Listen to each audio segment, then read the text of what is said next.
Hello, you wonderful people, and welcome to another episode of Not Too Comic Book. This being a show where I talk about TV shows that are adaptations of comic books. For today's episode, I'm going to talk about Daredevil Born Again, Season 1, Episode 3. A great episode. A lot of really interesting things went down in this episode, so let's break it down. I'm just going to talk about it like the Coquille situation.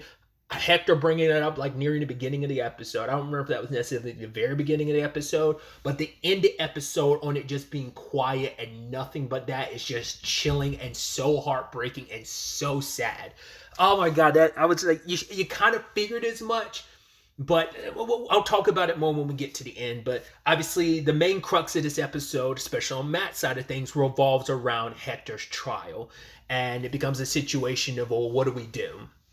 They do have a witness and, Cherry as well as some other guy. So I don't know if that's just someone that knows Cherry because they know the guy. I think his name is Forrest. He's the guy that was sitting on Nikki when Cherry got there. So I don't know if that's another person they have on retainer, whether he's like maybe another retainer for like the office or what, like maybe he's just like Cherry's guy, whatever the case may be.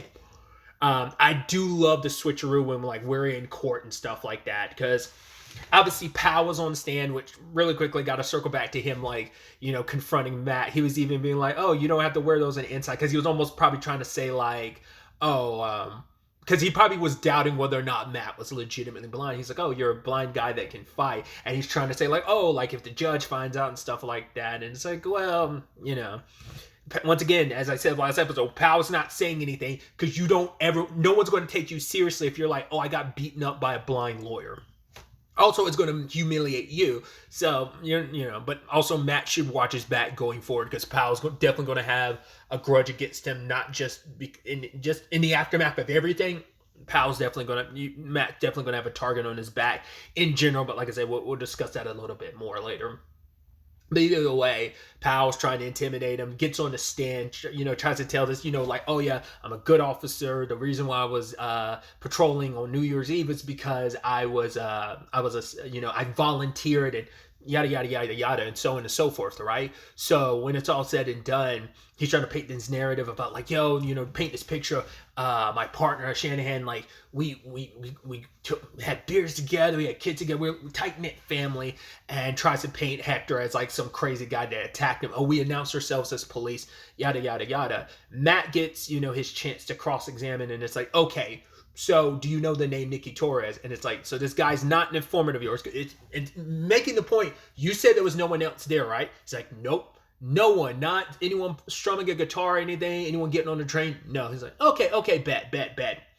So do you know Nikki Torres? And, brings up that whole angle to it. So, now it becomes a thing of Matt's hearing the cops be like, yo, we can't let, Torres make it to court. And we see that that particular cop has like a Punisher tattoo.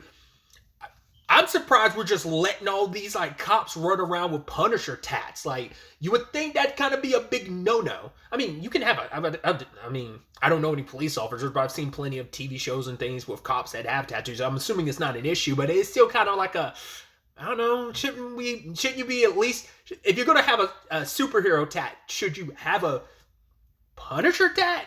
Once again, and the irony being like Punisher would not like mess, like, the ideologies don't fully align, but that's also why like he might not fully align with the cops, but the cops more align with him. So that's, once again, it's a gang, and not saying this, but some people could view cops as a gang in certain, especially when you get the bad apples when it comes to cops and that like veil, that blue line. It's like you could look at it as a gang, so it's kind of a gang within a gang. But when again, they're not trying to do this broad stroke of all cops. Not all cops are bad.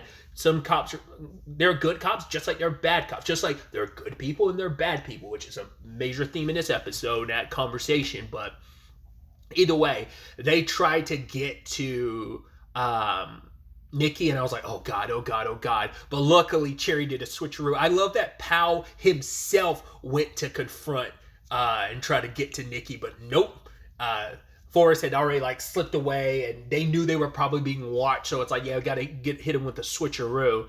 And so ultimately, Nikki gets into court, and he's on the stand, but he freezes. Understandably, you're literally in a courtroom. The half side of the courtroom is nothing but cops. of course you're going to be a little afraid because, I mean, to be fair, you're screwed on double fronts. It's a lose-lose situation. Hey, you don't tell on these cops like he ultimately does and says like, no, I was home, and, you know, backs out of his testimony. So you do that. The cops aren't going to necessarily leave you alone because they know you're a loose end that could always come back to bite them. But also they probably know, well, if we try and kill you, it's going to look a little suspicious. But we could stage it to make it seem like, oh, we know you are, you know, you do drugs, so we could just, you know, kind of basically force you to kind of overdose, or maybe you're just going to overdose on your own. It's just a matter of time. They don't have to worry about it. Or if you do tell on them, you're going to have a good chunk of the police force being like, oh, cool, you supported a cop killer. You're the reason why a cop killer got off, so you're done. So you're screwed either way, and it's sad because it's like, you're kind of like, well, if you're going to go like lose anyway, why not just try to do the right thing? Which again, another theme in this episode. But also it's like, it's easy to say that when you're just like, when it's like, you're nervous, you're scared. I mean, once again, as we see the cops like run, because that probably wasn't his first run-in with like Shanahan and Powell, but it's still a thing of like, yo, like, that's just, I mean, who knows how many other times they beat him up, beat up any other CIs to get what they want, that, you know, don't handle things the best way. But I don't know, man. Like, it's like, if Powell and Shanahan were probably bad enough on their own, and you're going to be dealing with other Powells and Shanahan because there are other people in that, like, gang in the police, you know, that Punisher crew. So either way, when it's all said and done, though, Nikki's testimony, they can't use him. So now Matt's whole thing now is, well, we have to put Hector on the stand, and, you know, Matt ends, well, we find out why Hector was on his way where he was going. He's secretly, without telling his wife, it's like, I ended up, because he's like, I think he said we live with our sister and my niece, and was it his sister or his wife's sister, whatever the case may be, and he was trying to get them their own place. He put a deposit down on, he's like, it's not much, but it's ours, and he wanted to surprise his wife, so he was going to drop flowers off there that night so that, hey, we come here tomorrow, and it could be a big surprise. But Matt surprises him by dropping the big bomb on everyone and being like, yo, Hector is the white tiger. And now the judge brings him into court because it's like, yo, that's some BS. Because, and, you know, the prosecutor right to call him out on it too, being like, this is some BS. You wanted to suppress the whole white tiger thing, and now you want to use it to your advantage. It's you can't have it both ways. But it's like, Matt kind of brings up the point of, it's kind of a moot point now, because like even the judge is like, well, I could try it stricken from the record, but it's now public knowledge, so I can't do, you know, you can't undo that now, like, because it's not just the jury, like, obviously the public knows it now, so it's just like, there's nothing that genie can't be put back in the bottle. So you kind of have to go for it with this situation. And I also love the prosecutor being like, I know a whole bunch of ADAs that work under me, basically to make your life living hell going forward, so I hope it was worth it. But yeah, put Hector's business out there, which is effed up in a lot of ways, because it's also effed up because it's messed up for a fellow mass vigilante to do that to another mass vigilante, because it's like, one, you know, the whole reason of putting a mask on is to protect the people you love. That's the whole reason for a secret identity, which I constantly bring up is so interesting, because it's like, you have very few examples of that in the MCU, because there's so many heroes that their face is just out there. You know who they are. Like, I don't know how that fully works with certain characters in the comics. Like how many people are like publicly known. Like, I don't know, like, I mean, I'd assume the general public, like, obviously in the MCU, but in like Marvel Comics, like, do people know Steve Rogers is, you know, Captain America? Like, I think Tony being Iron Man isn't always an out thing. Obviously, it's been outed since at the end of that first Iron Man movie. You get the point. I'm meaning, like, the secret identity thing isn't as much. Like, the only character I can think of in the movies that's really a thing for is Peter. I mean, even more so now when people don't know Peter Parker exists, but it's always on the street level with the heroes like a Daredevil. It's been like, it's the most prominent, but it hasn't been like a major theme and element for in a lot of ways in the MCU. But either way, the point is like it is kind of messed up because like right, you're going to be putting a target on his back, but that's kind of a point. Matt's like he's like you now that it's out there is no like ever suiting up again because it's like you kind of have to put White Tiger to rest because now people know who you are. So as long, but it's also like yeah, but any prior enemies that's like yo, I got pinched because of the White Tiger, yo, I'm coming after him. But Hector brought up the right point of like you should have talked to me first. You shouldn't have done that. That wasn't your secret to tell. And it is ironic considering you want to exploit his secret, considering you're keeping your own. But it's also like right, I haven't been Daredevil for a year, so I have dissonance from it, so it's fine. But he recognizes the hypocrisy. But there's also the element of he's telling him like, oh, you have to put the mask down. But for Hector, it's like, no, like I didn't choose to be White Tiger. It chose me. It's so much more than this. But Matt's trying to say like, right, you can do more outside of a mask. Like you can do good without, there's different ways to help and do good. And it's like, well, who are you saying that to, Matt? Are you saying that to Hector because you truly believe it? Or are you just trying to convince yourself even more because you've made this choice and you've seen how things have turned out? And regardless of the push and pull you have within yourself, you still feel that pull towards Daredevil because just like he said, like being White Tiger is kind of a calling. It chose him. He didn't choose it. Same thing for you being Daredevil. You can try and walk away. You can lose the mask. You can not suit up, but it's still there in you. Last episode with Powell and that other officer kind of proved that. That, once again, you're kind of proving Fisk's point, that violent nature and everything.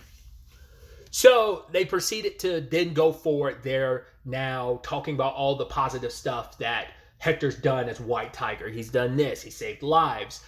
There's even officers that he's worked alongside of and helped arrest suspects. So it's like, here's testimony from other, like, these are officers who would contend like, yo, Hector is a good guy and he's worked with us, And it's like, right, does this seem like the type of guy? A guy, he wasn't suited up. The testimony's been out there. He didn't have his suit. He didn't have his amulet. Can you say that guy went out there looking for a fight? Because who would go to war? Who would go to battle with one hand tied behind their back? If he was looking for trouble, why wasn't he already suited up with his amulet and everything? So kind of playing in the narrative like, yeah, things might go more Hector's way. But then the prosecutor's like, yes, there are good people and there are bad people. Sometimes good people do bad things. Sometimes bad people do good things. It's like humans are very complex in that regard. So yes, Hector's done some good things, but he did a bad thing, And then kind of proceeded, his closing testimony ended up including like, oh, let me tell you what happens to the human body when it's hit by a train going, 200,000 miles per hour or something like that. And you're like, yikes. And the way he talks about it, it's like, basically it's like you're still alive until the move they train, because the train is the only thing keeping the pressure going. So the moment the train moves, basically everything inside you busts and you finally die. So you're like, kind of trying to make that as visceral as possible. So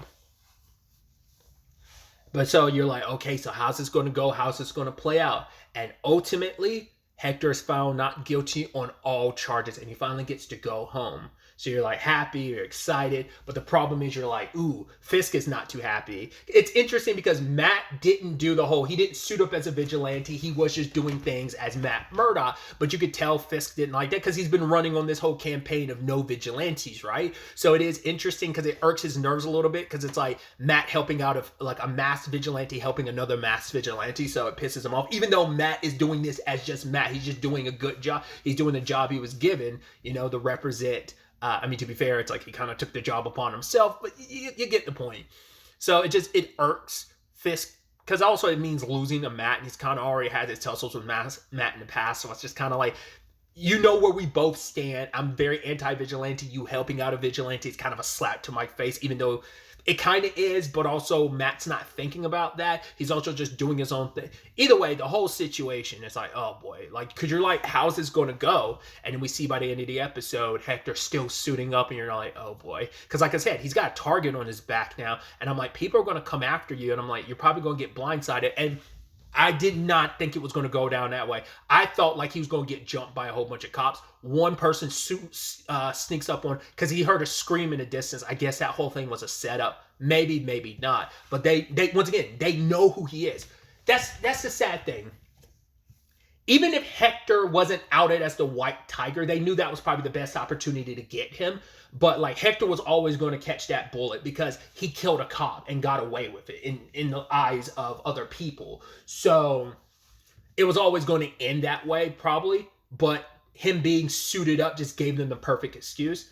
Because whoever it was definitely a cop because they were wearing a Punisher had a Punisher skull on it. So once again, like they got their retribution, regardless of like Hector was just trying to do the right thing. Like kept stressing that over and over again while I was on the stand. His testimony was, "I did things because I was trying to do the right thing. I wanted to do the right thing." So, and it was just the right thing to do, and it's sad. A man who just wanted to help, who wanted to do right by his community, gunned down like that by like. Hell, here's some quote unquote good people who did a bad thing. It's the irony is Hector was in the right, and here's some cops who were in the wrong doing more wrong. So, and we didn't see their face, but I'd almost been like, it has to be Powell, right? It has to be him. Maybe once again, it could have been any number of cops because there's a few that are about that, and it's heartbreaking that it ended that way. I figured it would. I mean, it's sad too because like, well, once again. We know that sadly the actor passed. So I was curious to see if that would be like an off-screen thing that they would do, like because I talked about it previously. My experience with the character is I'm not familiar with Hector as a White Tiger. I'm familiar with Ava because I had to look the character's name up because I couldn't remember. I don't remember if that's like because he said he has a niece, but I don't know if that was like his niece in court or if he has a child. I don't remember. I don't think they had children. I think it was just him and his wife. And I think the person that was in court was like his niece Ava, who like I said, because of the Ultimate Spider-Man animated series, that's the White Tiger I'm more familiar with. So kind of that next generation of heroes. But that's why I was like, I thought maybe it'd be an off-screen thing of her getting the mantle. So it's set up there for her to eventually get the mantle. It just becomes a question of, I mean, I'm sure this is going to incite that even more of like, no, I need to take up the mantle for finding out what my uncle did, who he was, being proud of what he was, and being gunned down like that, and he just tried to do the right thing, especially when he was his wife now knows like, oh, they bought a new place, like it was going to be our new home, and for things to kind of turn out this way, it's just heartbreaking. It's interesting too because like you cut back and forth between that and Fisk talking to BB about vigilantes, and he's like, I made a promise. Now I don't think he had anything to do with Hector's death.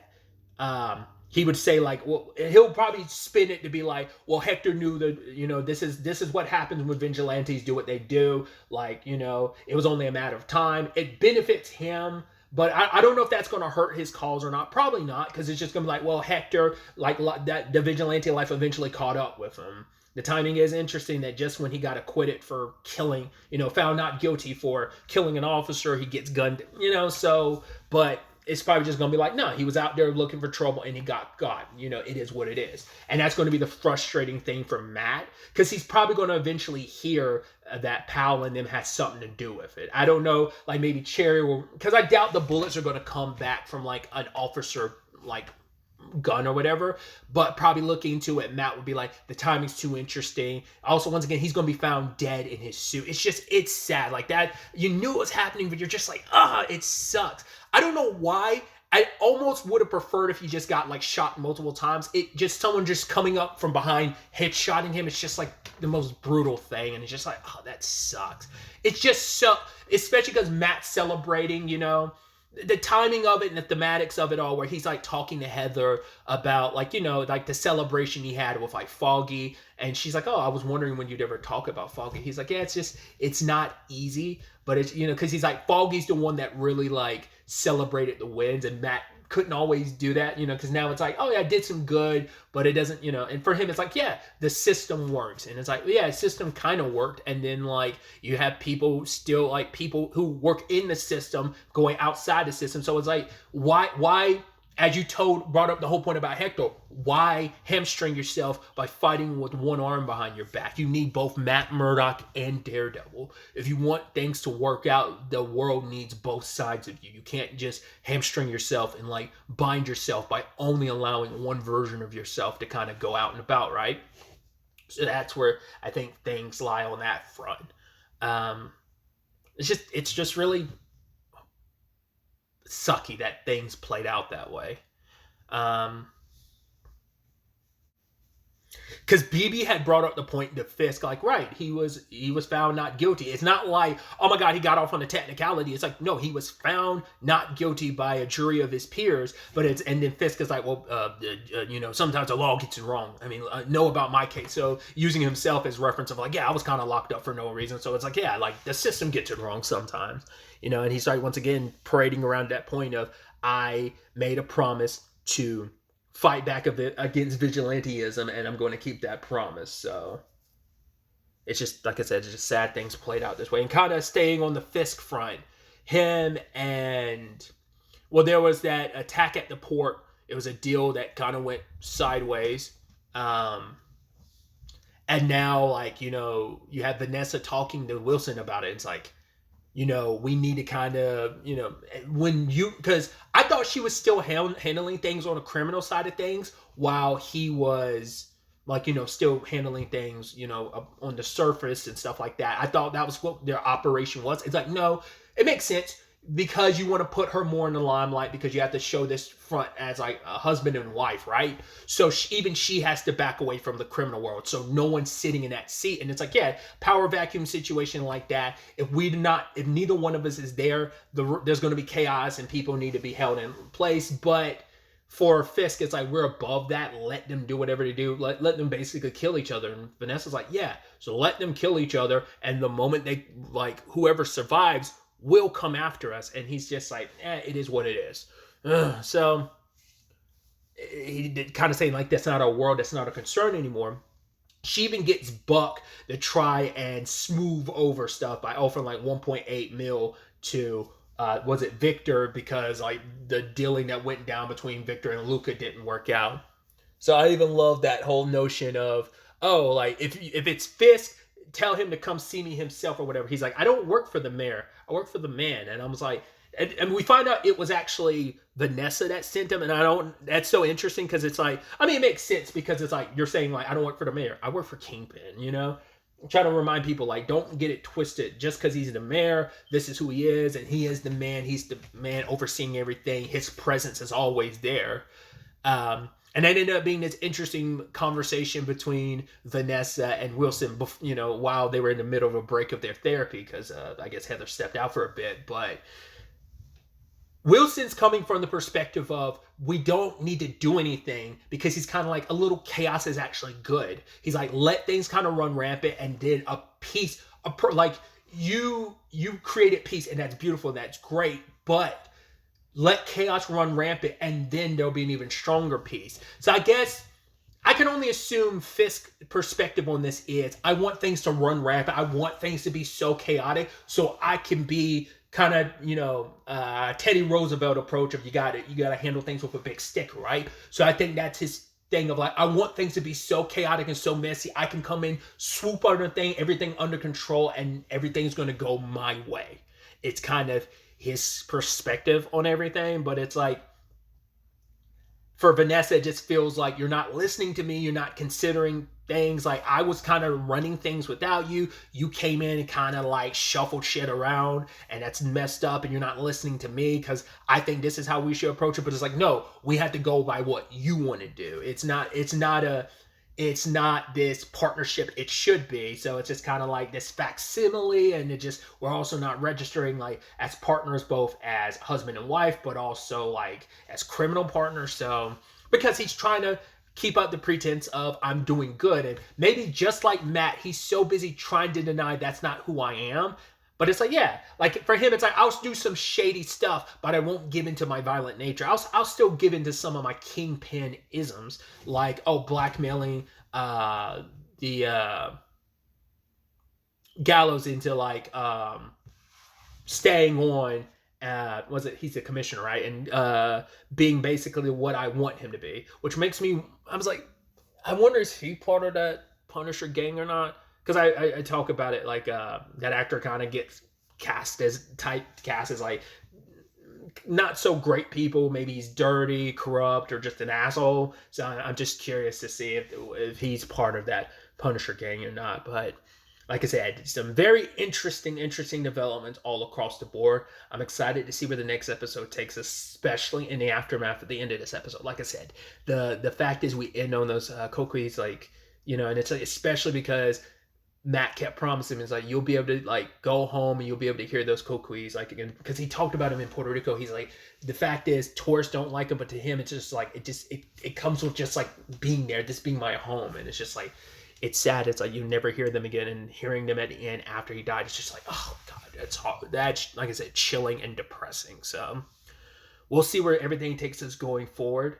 But really, that's all I want to talk about. Till the next time we meet, be happy, be safe, live life to the fullest, and enjoy it. Good day and goodbye.